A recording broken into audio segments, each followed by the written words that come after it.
বন্ধু, কালকে তোকে ফোন দিলাম, ফোন রিসিভ করলি না কেন? ধরতে ইচ্ছা করেনি তাই ধরিনি। কেন? তুই আমার বন্ধু না? আমি তোর বন্ধু না? আমি ফোন দিলে তুই ফোন রিসিভ করবি না? বন্ধু নাকি নিজের প্রয়োজনে আমাকে মনে পড়ে? আরে বন্ধু, এটা এটা তুই কি কস? এটা কোনো কথা হলো? আমি লক্ষ্য করছি তোর জীবনে যখন কিছু দরকার হয় না তখন আমি তোর জীবনে নাই, তোর স্বার্থে কিছু লাগলে তখনই আমি তোর সেটা বন্ধু হয়ে যাই।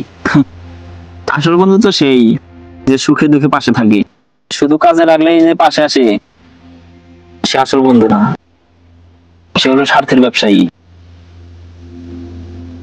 বন্ধু, আমি হয়তো বুঝতে পারি নাই।